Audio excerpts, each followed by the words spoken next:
ములుగు జిల్లాను అభివృద్ధి చేయాలంటే కాంగ్రెస్ తోనే సాధ్యమన్నారు మంత్రి సీతక్క. ములుగులో మొదటిసారి జరుగుతున్న మున్సిపాలిటీ ఎన్నికలకు ప్రచారం నిర్వహించిన సీతక్క కాంగ్రెస్ అభ్యర్థులను అత్యధిక మెజారిటీతో గెలిపించాలని కోరారు. మున్సిపాలిటీ ఎన్నికల తర్వాత 50 కోట్లతో సీసీ రోడ్లు, సెంట్రల్ లైటింగ్ ఏర్పాటు చేస్తామని ప్రజలకు హామీ ఇచ్చారు.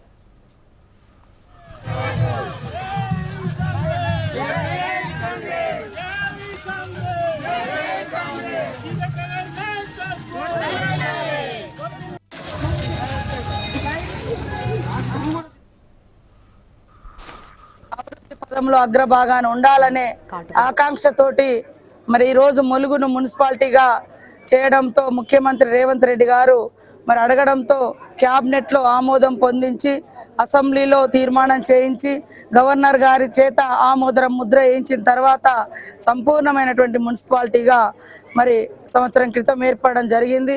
ఇప్పుడు మొట్టమొదటిసారి జరుగుతున్నటువంటి ఎన్నికలలో ఇక్కడ ఉండేటువంటి కాంగ్రెస్ పార్టీ అభ్యర్థులను గెలిపించాలని కూడా ప్రతి ఒక్కరిని పేరు పేరున ములుగు ఓటర్ మహాశయులకు అందరికీ విజ్ఞప్తి చేస్తూ ఉన్నాం.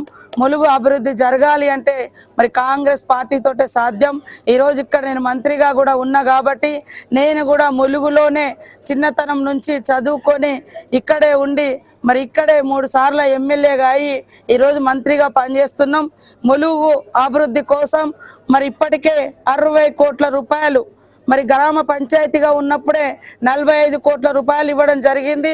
మున్సిపాలిటీగా మారినాక ముఖ్యమంత్రి గారు మరి 15 కోట్ల రూపాయలు శాంక్షన్ ఇవ్వడం జరిగింది.